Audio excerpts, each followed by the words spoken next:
Welcome to the Know Your Game podcast, brought to you by the U.S. Indoor Sports Association, where we discuss ideas, experiences, products, and services to help your indoor sports business grow and thrive.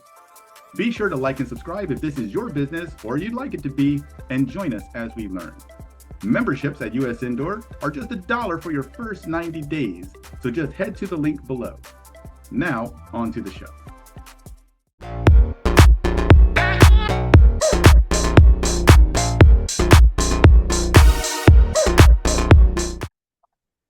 Welcome back, everyone, to the Know Your Game podcast. In today's episode, we got a good one for you. In fact, we have two guests today. Let me quickly introduce them. First, we have Scott from Next Level Parks. Some of you might recognize Scott from, I'm going to say way back, about a year ago. We shot a podcast with 2Q, Scott's former company, and you might remember that. I'm going to link that down in the description.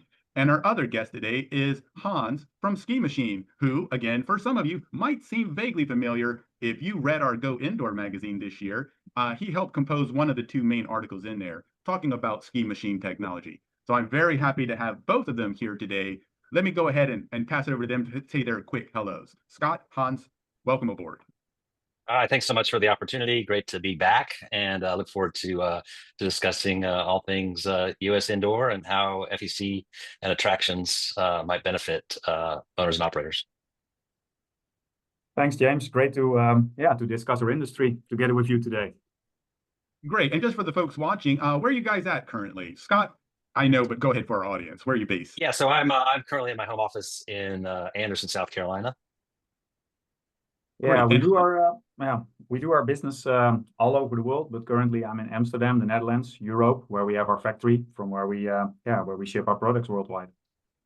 Awesome. And today's overarching topic, we're going to be discussing Action Sports Center, sort of an offshoot or maybe a symbiotic relationship with family entertainment centers. And to talk about that overlap and the distinctions between that, we're going to start the discussion with Scott to talk a little bit about Next Level Parks. What is it? What is the focus? How have things changed since the last time we spoke, in addition to the name change of the company? And we'll work from there. So, Scott, let me begin with your insights on the industry itself. Could you tell us, for those who don't know, or maybe don't know enough about it, what is an Action Sports Center and why is it becoming so popular nowadays? Yeah, thanks, James. So real quick, Next Level Parks was started 18 months ago by myself and two co-founders. The three of us came together because we saw a great opportunity to bring exciting, innovative attractions to the indoor family entertainment / action sports center venues. And so we've been working together to create interactive, gamified, social, competitive attractions that can be used indoors.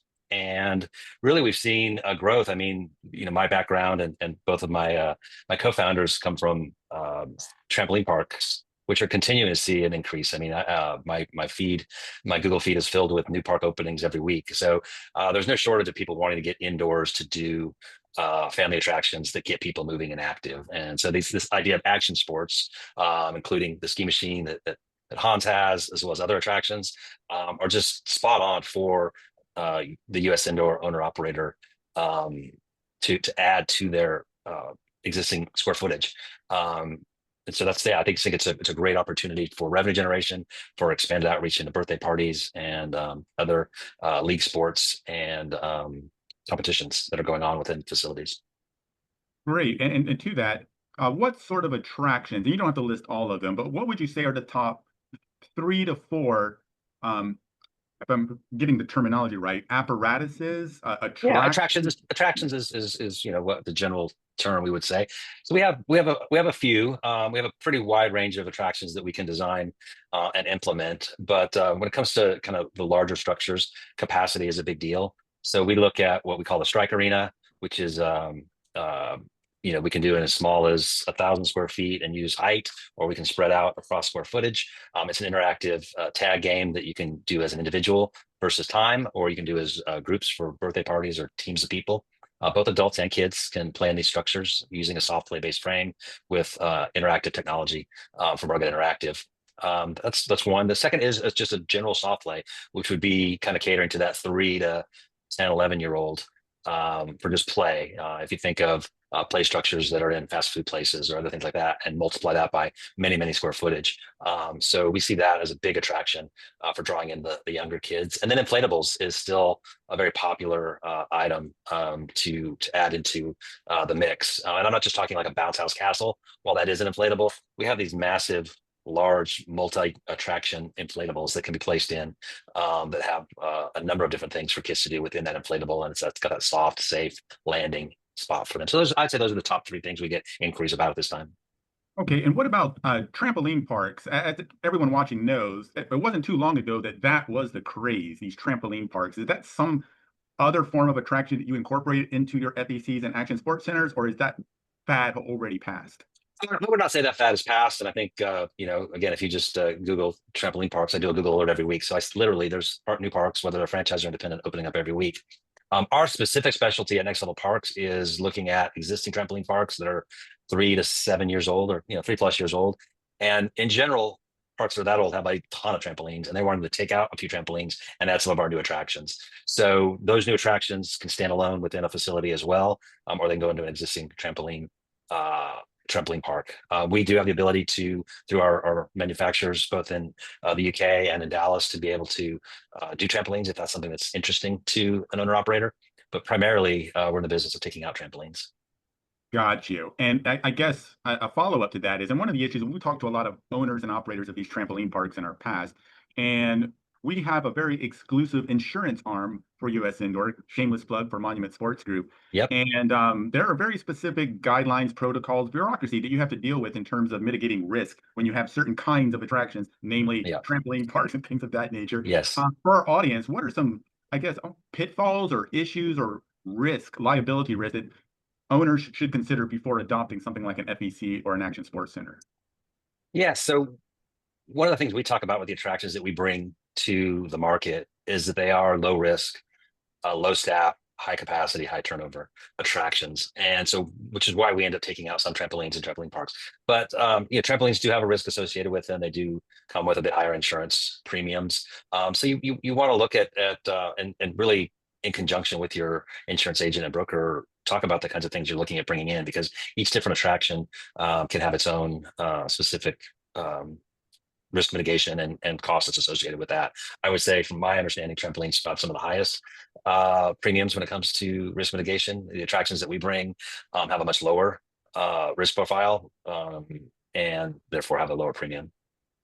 All right. So we got to talk a little bit about the good and a little bit about the risk. Let's talk about barriers of entry. So if I'm a facility operator or owner, I might have maybe a 30 to 40,000 square foot facility. It's my first one, just broke ground, developing it. And I'm thinking, oh, I'd like to have indoor 5 versus 5, futsal thing. I'd like to have a small volleyball. As they're contemplating how they're going to maximize this space, what would you tell to someone just getting started with limited capacity about including an action sports center in their facility? Is it doable? If so, what would be the minimum requirement in terms of space to at least get this off the ground? Yeah, I think this will be important to bring Hans in and talk about as well when you talk about square footage required for any number of attractions. For us, we can do something in as small as 500 square feet, especially typically because your facilities have high ceilings. We can use that height. And so, looking at just adding a kid's soft play or a tall strike arena, in 1,000 or 2,000 square feet, we can put in some inflatables that, create that just additional revenue generating opportunity, again, especially on birthday parties, which we talked a lot about in the previous podcast. So yeah, I mean, it seems to be worth exploring. We get a lot of calls. I think you guys see interest at your corporate level of people wanting to add attraction sports or action sports and FEC style attractions. And so really it's just, we like to ask a lot of questions. We approach our sales process like doctors. We want to ask a lot of questions of the owner and operator, talk about, where they're going, what they want to do, what they see the future is, what their P&L looks like, things like that. So we do ask a lot of questions before we start offering suggestions of design. Yeah. So anyways, yes, really it just starts with a conversation. That's what we like to say. Like, there's nothing we can't accomplish to help an existing or a new operator with a facility to add action sports and FEC style attractions. Wonderful. And with that, Hans, let's shift over to you real fast and let's talk about SkiMachine, or the technology that you guys are popularizing over here on this side of the pond in the US and North America. Obviously in Europe, there is both a demand and a practical use for indoor ski technology. But let's start with the ski technology itself. What is SkiMachine? What kind of products do you guys offer? And then we'll talk about how we integrate that into Action Sports Center. Yeah, we started a bit longer ago, back in 1995, with a bunch of guys that loved skiing, but also had an engineering background. So we made a gigantic conveyor belt, basically a treadmill in an angle on which you can ski. So that was the start of our own center. So we started as an indoor sports center ourselves back in the days. It became more and more popular, and other people started asking us, "Hey, can you make one for us as well?" So people started to call it SkiMachine, and that's how SkiMachine is born. So basically, we make a gigantic conveyor belt, a treadmill with a special surface on top on which you can ski. So it's made for ski training. So we have a lot of athletes training on it. That's how we started. But nowadays, it's also more for recreational use.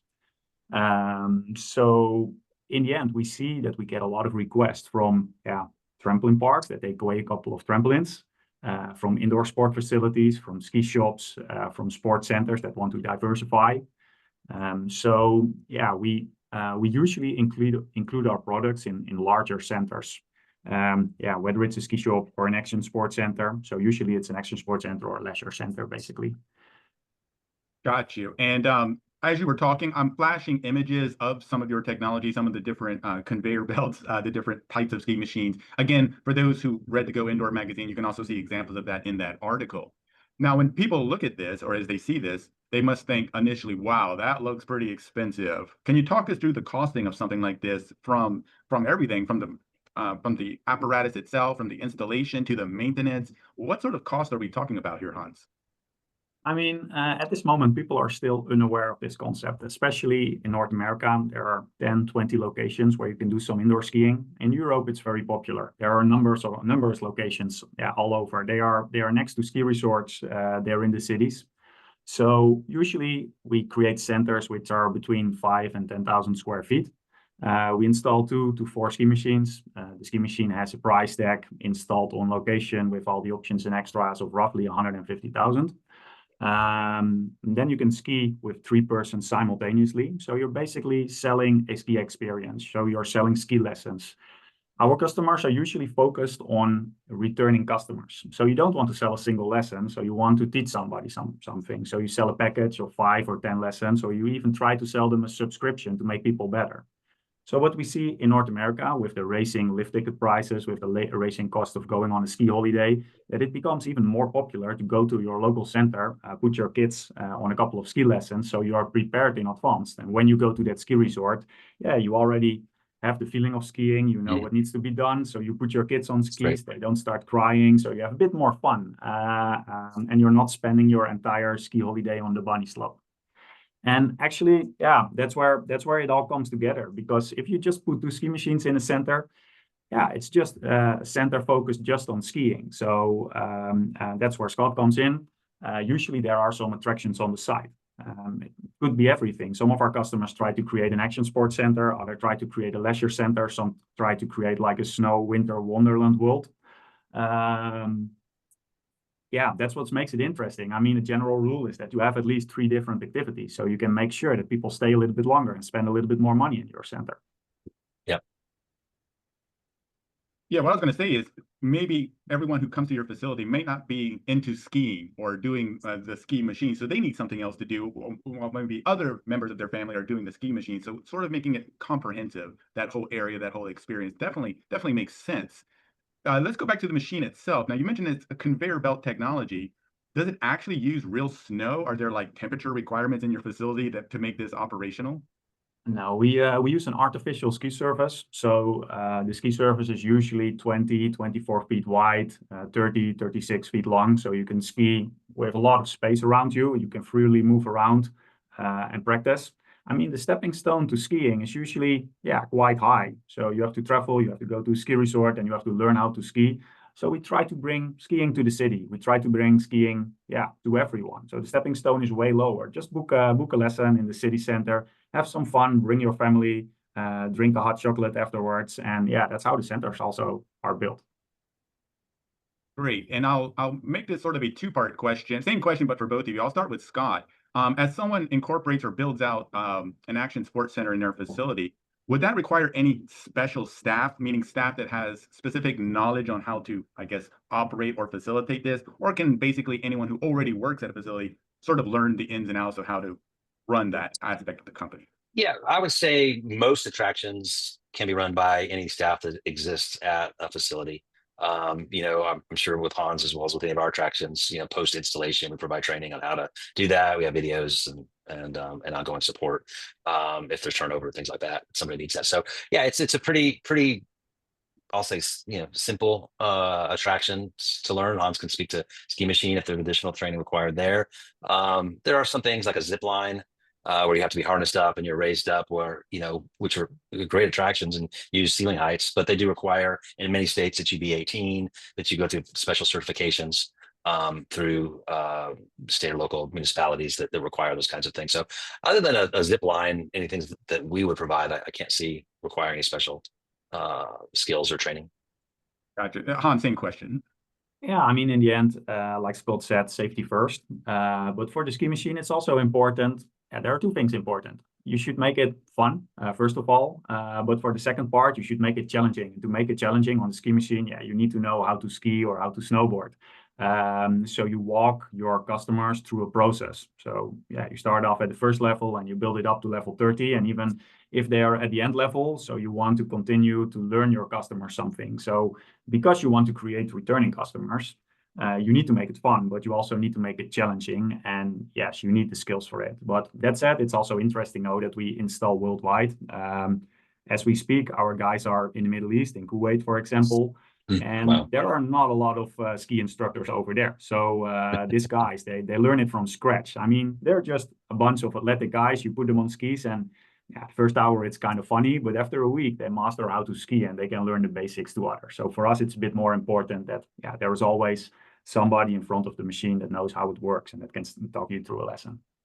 Yeah. Great. Well, let's talk about maybe some case studies. And again, this can be a question for both of you. Have there been any recent projects that you guys have done or completed, or maybe they're still in progress, but the returns, the gains, the value is just so awesome. You're like, wow, this was a big win. Scott. Yeah, we're talking to a couple of different operators within the U.S. indoor sports realm, and it's interesting. One of them already has some FEC and arcade style equipment, and so we're looking at adding the Strike Arena and interactive tag game into their arcade as a pay to play situation. So you're looking at significant ROI in 18 months based on what you can charge to play this game. In addition, we're looking at some soft play. They've got a pretty nice size space. Talking to some other operators about inflatables, adding an inflatable park into a much smaller section. They have some unused space. Again, there's if you look at any facility, especially one that's been operational for a while, there's almost always some unused space that crap gets stored over there, and if you could clean that out and make it revenue generating and fun and exciting and a new reason for people to come back or for siblings to come play on while their brother and sister are doing league sports or something like that, then that's just a great call for me to get. We have several in our pipeline right now that we're talking to about doing this. Great. And Hans, you did mention about in the Middle East. What was it, Qatar or? It was Kuwait, but Qatar is Kuwait, also on the planning.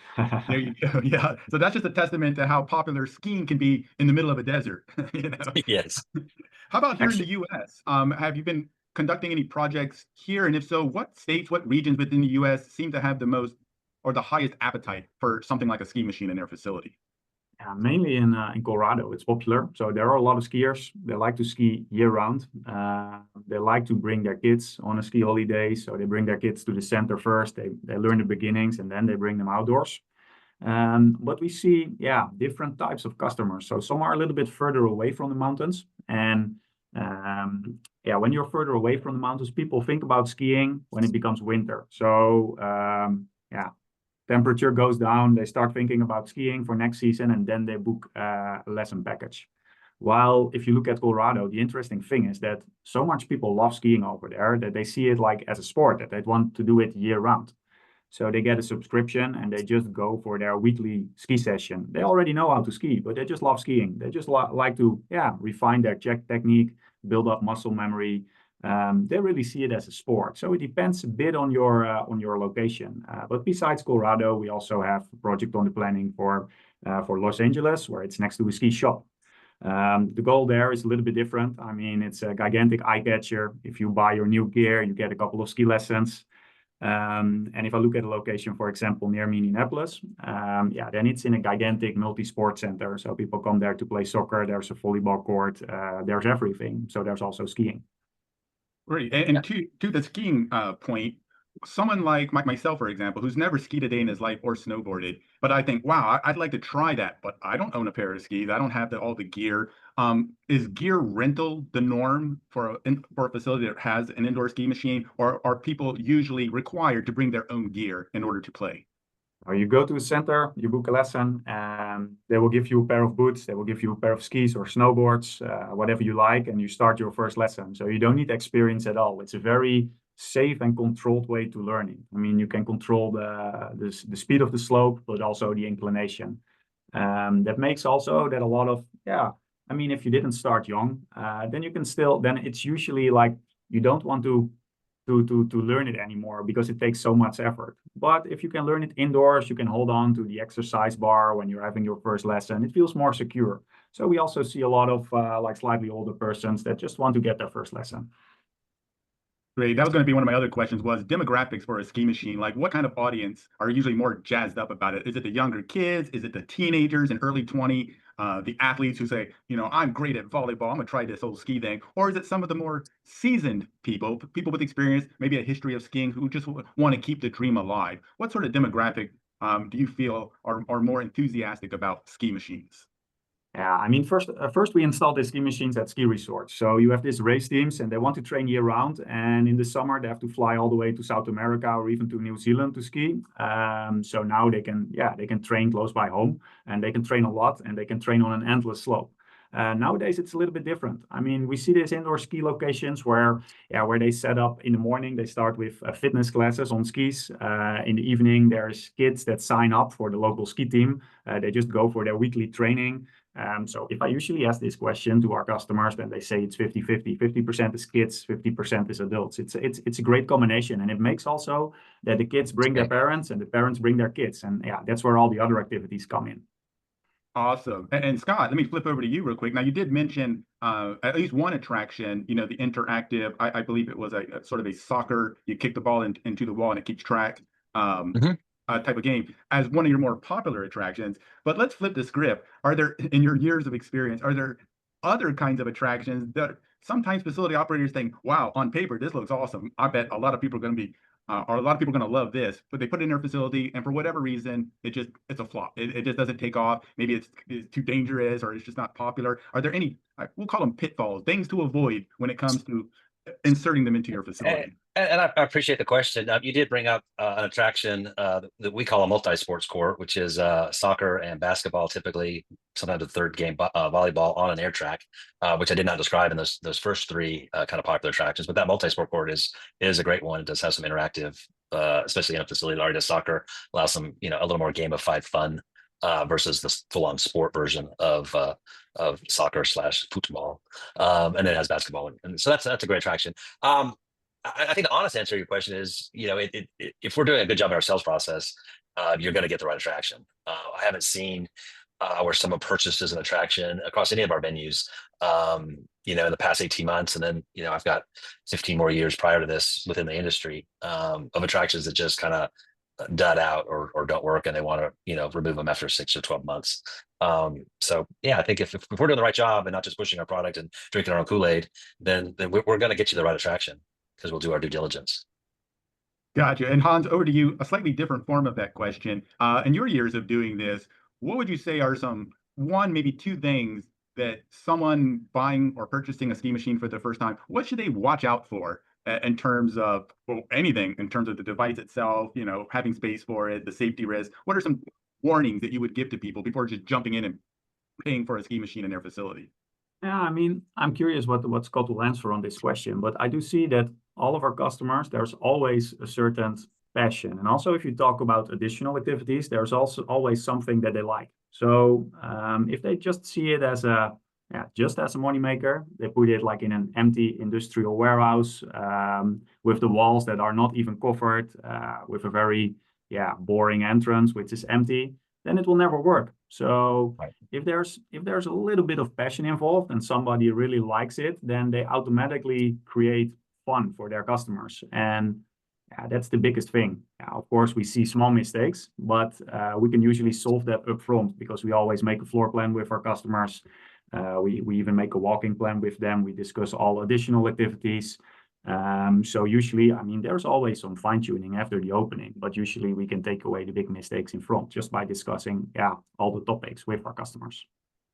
Absolutely. And I would add, really, one of the things we provide to our clients is a bit of marketing help. Like passion, is 100% required, and we find that facilities that owner operators run versus absentee owner operators do so much better because they're the ones that were originally passionate about skiing or soccer or baseball, whatever, and so they're going to run their facility a certain way. But really, marketing has become this real niche skill that is required to get the word out and compete against the noise of everything else going on. So having the great attraction and the passion and the facility and the right location and all those are important to toss into that marketing mix so that you get people through the doors. Great. And as I guess my final set of questions or a theme of questions is evolution, innovation, staying ahead of the curve, so to speak. Hans, I'll begin with you with SkiMachine, and it's not completely new, but it's relatively new compared to some other attractions. But where do you see this technology growing in the next 5, maybe up to 10 years? And what trends are you noticing right now in your industry?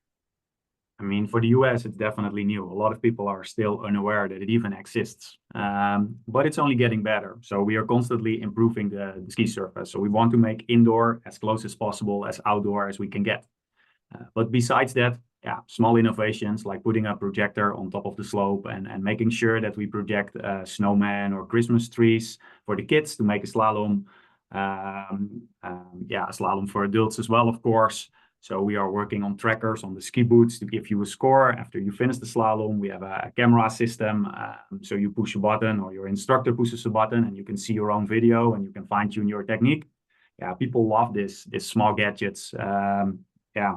They'll love it I mean, they start showing off for the video so they can show it to their friends. So it's really funny to see. And with this new technology from the last years, it's going pretty fast. So we definitely we definitely have a lot coming in the next years. Yeah, that is awesome. I mean, I'm getting excited just listening to you describe this. I mean, leveraging technology to make that whole experience more immersive, right? Whether it's video projection, recording yourself doing things. I mean, I can see why people would be drawn to this. I mean, don't get me wrong. I love outdoor skiing. That's how this all started. But in the end, we want to make indoor as exciting as possible. And with all these new technologies from the last years, we are getting there.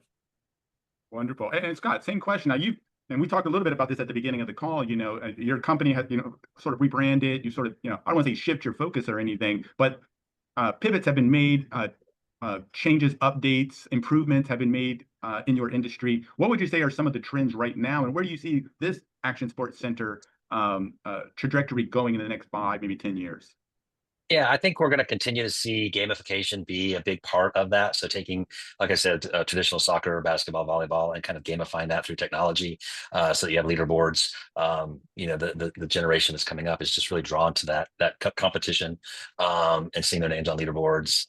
So incorporating that type of technology, as Hans said, into the attractions. I do see projection mapping becoming even more and more popular within action sports, within FECs.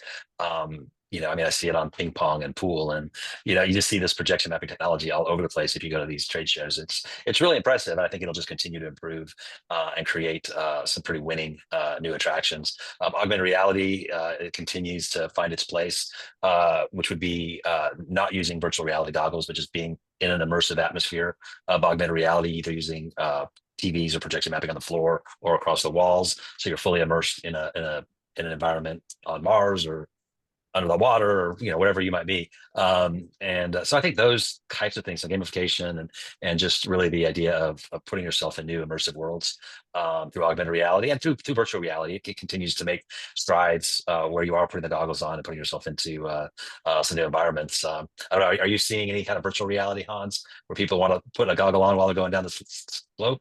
We see augmented reality. I mean, it just projects the extra layer with the speed, and also on the SkiMachine, we try to combine it with sensors in your ski boots, in the sole of your ski boots, so you can see your stance. Yeah. And I mean, we are doing the first test now with a speaker in your ear, which gives you tips and tricks. It's basically an AI coach. Yeah, I mean, I will not say that it's perfect at this moment, but it's improving so fast, and it's really cool to see what's possible. It almost reminds. I'm a old school Star Trek fan, and they had something called a holodeck in the movies, right? I'm almost imagining that. Obviously we're not there yet in terms of technology, but I don't think we're far off from that sort of reality where you can just walk into a room and your whole environment changes into something, right? I mean, Yeah. No, that's it's the technology is really driving. And what I love about what Hans does and the attractions that we provide is they're active attractions, right? I mean, so they're getting kids burning calories, getting adults burning calories. Typically, they're not screen time involved. Though some of the augmented reality to use a TV, but you're moving and jumping and burning calories and having fun while you're doing it. And I can't think of, for us as a company, getting especially young people off the couch and into active attractions is just very important. And being able to provide that to people who want to operate facilities, sports facilities or family entertainment centers or action sports centers is really rewarding. I mean, people are looking for new activities constantly, and I guess, yeah, Scott, how do you see this? Because if they take away a couple of trampolines in an existing park, or they take away their fifth volleyball court, and they put Right. in one of your attractions, it usually attracts a new crowd that also wants to do the existing activities. So overall, usually the revenue goes up after a couple of these changes. Do you recognize this as well? Yes, absolutely. Which is, competition is a big driver of the attractions that we put in, especially into existing ones, because if you're a 5-year-old trampoline park or family entertainment center and the new hot 40, 50, 60,000 square foot FEC comes in 2 miles down the road, it's tough to compete. But if you can upgrade and put in these new attractions, it draws the new people. They see what you already had, just like you described, and it's just it's an upward spiral. We talk about in our industry that probably every 18 24 months you need to be looking at refreshing something new into your park just to keep that. I mean, if you go 5 years, which a lot of people did, trampoline park rush was significant and people had extremely high revenues and high profitability, and so they just didn't do much for 5 to 7 years. And we still encounter parks today that are 7+ years old that are the same exact park they were when they opened, and they need that refresh because now competition's coming in. So I think we haven't really talked a lot about competition, especially in the U.S. indoor, but you have an opportunity as an owner operator in of a large facility to put in something that's going to draw new kids to your facility. They're going to see what other offerings you have, and maybe they're going to sign up and play volleyball or something. and I watch a lot of that American Ninja. For years I've watched that, and is that the level of attraction that's popular or could be popular, or is that sort of like the extreme level of what you would want to put in your? And this is to Scott, of course. Yeah, Or it's an interesting question, because it gets into the difference between sport and fun, right? American Ninja Warrior as a quote unquote sport is one level of person, but if they're just coming in, they want to spend an hour and have a good time. You have to have a different level of attraction that is accessible to the non-athlete, and so finding that mix, which it sounds like Hans has done really well, because you can get a beginner on there on your attraction, or you can have a seasoned veteran who can still tweak and up their game by using the SkiMachine. The same thing on ninja courses. Still a very popular attraction. Takes up a decent amount of space, not necessarily a huge amount, but yeah, those are fun attractions. But finding that difference between sport and fun, and the different clientele that is, and how you can make that attraction work is really the line we walk. very good. And this will be my actual final question, and this will allow you guys to kind of plug the business, so to speak. But and I'll start with Hans first. Hans, for someone who is listening to this right now and is like, wow, that SkiMachine technology sounds like something I'm at least interested in. Who would they talk to? How would they go about this? What are some of the first steps they might have to take in order to start that conversation, Hans? I mean, one of the best things, and that's a very simple answer, is test it yourself. So go to one of the locations, book a session, and get started. And then all the questions come automatically. So of course, you can always give me a call and I will answer all your questions. But if you do one test session, yeah, it usually answers a lot of questions, but it also makes people very excited about it. And yeah, nowadays, these centers, they also train high-level athletes. They see the big names training on a ski machine. I mean, from Shaun White to Bodie Miller. And yeah, Nice. that gets a lot of attention. People are like, I want to do this as well. And they do a first session, and then they call me to answer all their questions. So that's usually how it goes.